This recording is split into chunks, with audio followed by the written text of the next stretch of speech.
proving extremely difficult to get people to think can outside of the boxes try to answer questions coming from different disciplines.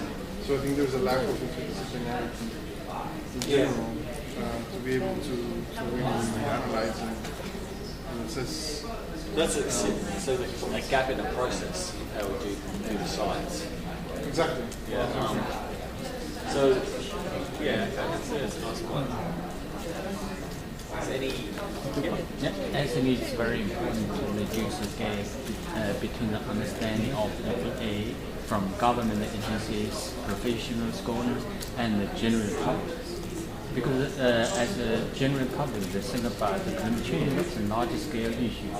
Maybe there is a low-cost relationship with them. Actually, there is a close relationship between climate change, as well as some policy strategies of adaptation and fiscal engagement and the general public. So, and sort of gap, so the people who are making decisions aren't feeling the effects. So how would you overcome that? Yeah, actually there is some gap exists between research. Yeah.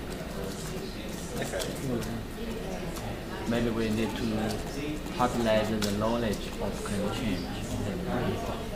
Right, yeah. We require more of case studies, actually, based on experiences, based on research.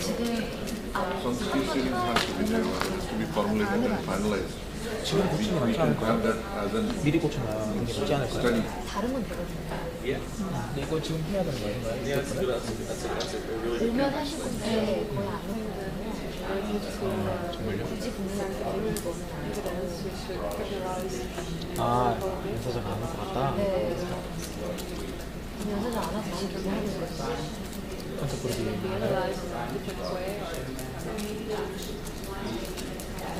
알겠습니다.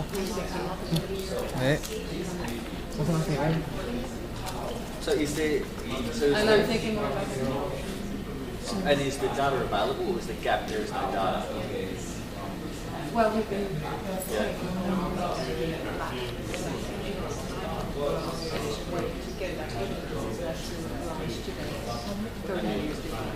Yeah, okay. But instead try to Yes, make the best of the long-term historical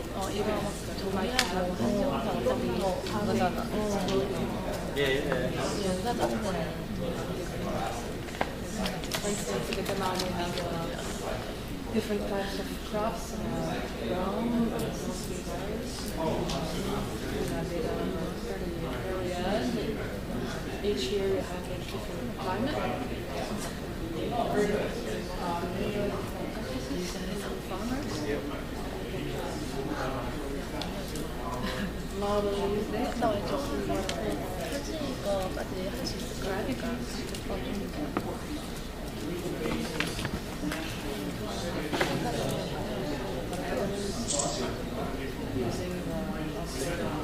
아니요, 아까 그게 Yeah, to see what happens. Yeah, it's a retrofit model. 거기에서 저거 1회만 이렇게 많이 놓을까? 저기에서 Really good. Traditional knowledge also has to have that evidences also has to be recorded. Yeah. The reason because a simple case of Mexican, everybody knows about it. But a simple gene was to be brought from Mexican plant variety to US, and just bringing to by that it caused some $1 million, about $100 million increase in the agriculture productivity by bringing one gene of Mexican variety. Maize. Amazing. I didn't know that. That is the best example. well, Yeah. Okay. Is there any? I suppose the so when you think gaps in science, is there any particular ecosystems of biomes which are completely lacking, or we need more on, or is it just generally a so these mountain systems stand out as we have no knowledge, or coastal systems, or do we need to prioritise a certain theme in that way, or do you think no, we should be? Because my impression was that if we've got to focus on the evidence base and prove what works, if they want to do a scattered approach across the earth and try and do This all ecosystem has to be integrated, but we can have one ecosystem base as a system of code. It has to be integrated. So what do you think the most important one should be? No, I think we agree that one of the most vulnerable to climate change. One's most vulnerable. Well, the idea is to identify change. Well, the people are most vulnerable to climate change. That's the ones we should focus on. Where the people are, not the ecosystems per se, but is that what you mean? Well, it's going to be the quickest learning. No, yeah, Are absolutely. people part of the ecosystem? But no, you can go to the most vulnerable ecosystem on Earth is the Arctic. There's very few people versus coastal The ecosystems. most vulnerable is because it will be always debatable. So best is because the food security is more important than anything. Agriculture biodiversity is much more. That has to be preserved. That has to be studied. So that vulnerability, I think, that is more important for all the countries.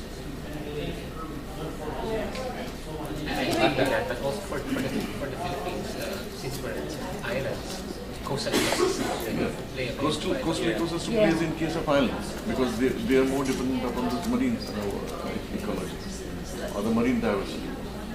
So that will be different, but for the mainland countries, it will be agriculture. For the island countries, it will be definitely the sea. Yeah.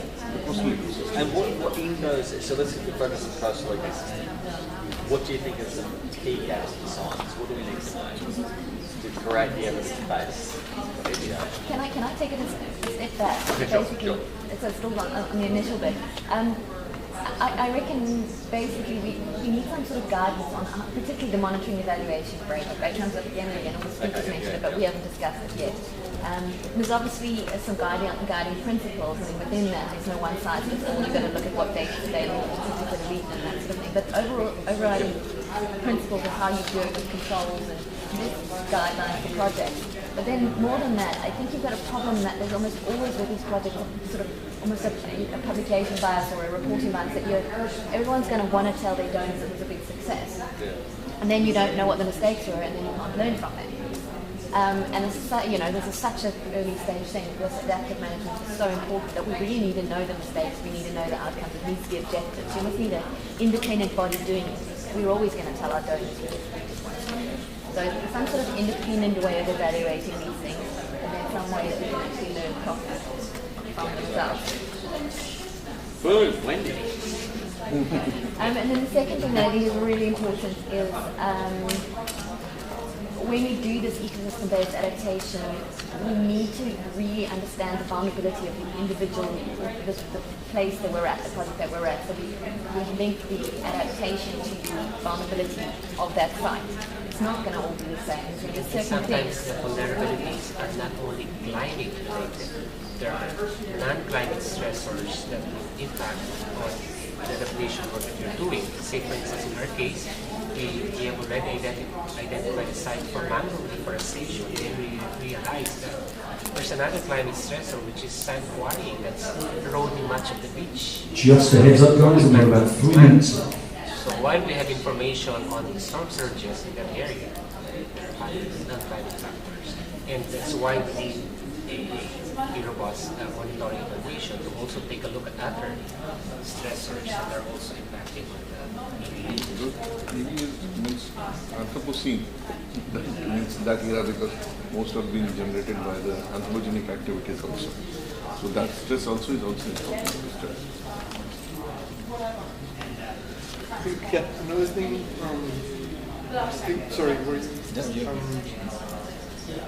there's, because EBA is ultimately also about climate change, and we need to look at climate data, but I think there's an over-reliance on modeling, and the modelings are so uncertain exactly that These are all stimulating. hold on, I haven't finished the point. Carry on. That it's better to look at trends from the past. So if you have sufficient data from meteorological stations in the region or whatever, spanning around 50, 60 years in the past, that can tell you a lot more from where you're now, how things have changed, and what are the likely trends in the near future. Or even traditional knowledge. I mean, that thing with the Exactly. China, where they couple said what the local people were saying was fascinating. And couple that with traditional, with like perceptions of people.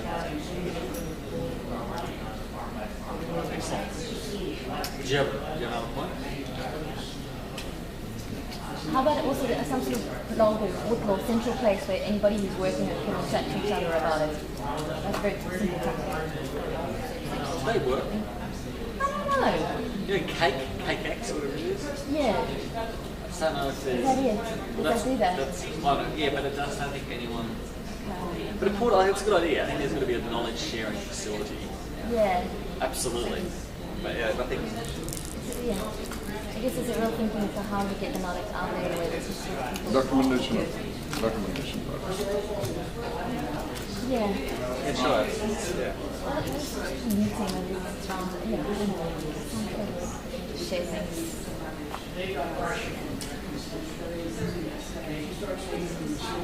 Alright, so 13 points, well done. Rock stars. Another one? Yeah. Another gap I see is in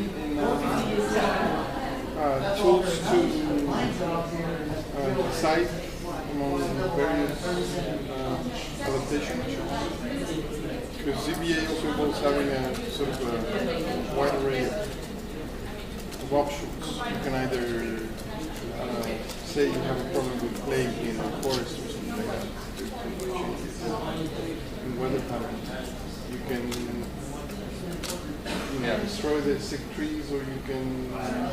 So sorry to butt in, guys. If you could just wrap up over the next minute or so, and then just come back into the lab. Thank you. There's like various perhaps technologies or something like that you could use. Maybe some tools that help you decide on different options. There are tools for epidemics. That is also there. One has to look into other tools for epidemics, different kinds of epidemics. Yeah, absolutely. Yeah, I think that's right. Good one. 14 dot points. So I think so if I was going to, what is the Oracle Wendy's one? If we've only got 2 minutes to report back. What, that was a Yeah, so I want to say... monitoring evaluation kind of... yeah, the guide, I think you need guidance and M&E. I think also a ability to admit failure, show where failure occurred and why. Even if to be anonymous. The first point around the lack of tools to actually engage communities and perspectives, utilise their knowledge, I think is really important. And then developing vulnerability assessments with communities using participatory tools are really important. The point around species which are resilient, identifying them, and processes around what we do with that information, have to prioritise those species. The fact that in academic institutions there's no interdisciplinary approaches that capture that. Yeah, we need a process that fill the gap between government and people. So that's a good point. There's a gap in an ability to publish and disseminate case studies and research. So that's kind of linked with the failure. Yeah, that's a good one. I'm going to have to be a horrible bully. Sorry guys, and ask you to do a fantastic job, and ask you just to wrap up now and come back in, because I want all the expert panelists to have a chance just to review what you guys have talked about in each group. Yeah, okay. Yeah, communities also can be different.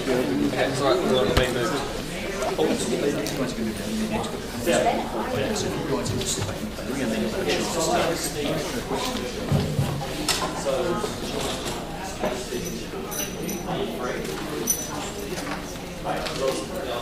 Just have a chat before.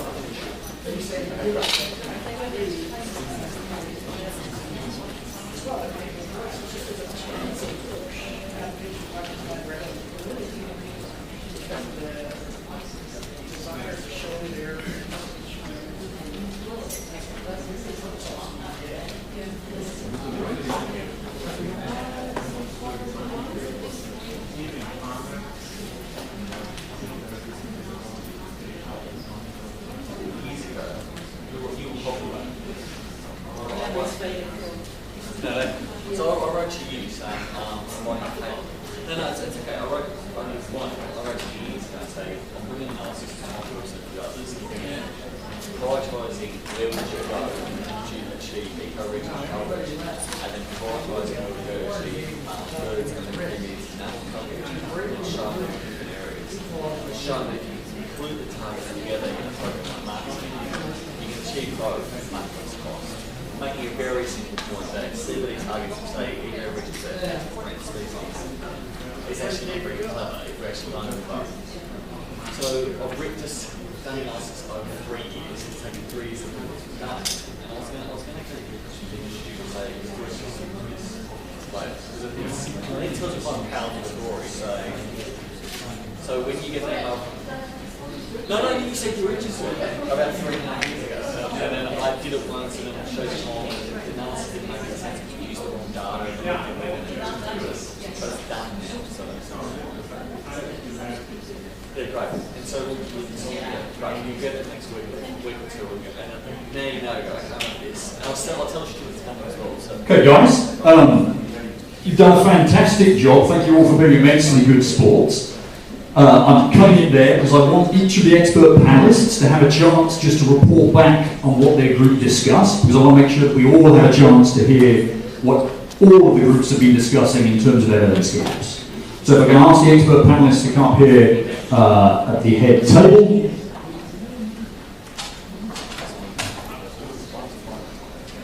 And then I'm going to ask literally no more than about a 3-minute summary from each of these guys.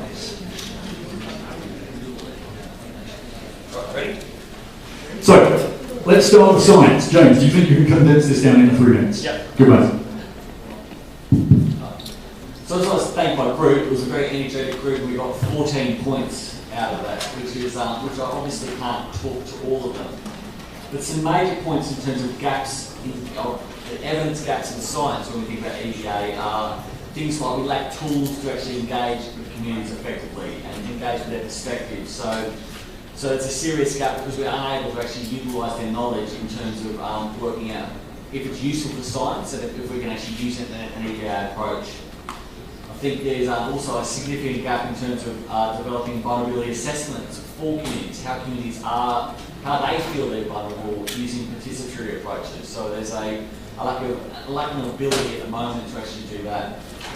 One interesting one which came out was at the moment we're still unable to really identify those species and ecosystems that people rely on, how resilient they are to climate change. So the identification of resilience for species, and then once you identify which species are resilient, what can you do with that data? Do you identify the most resilient species and protect them, or is there a process of actually choosing a mix of species to actually utilise an EDA approach? So which I thought was quite interesting.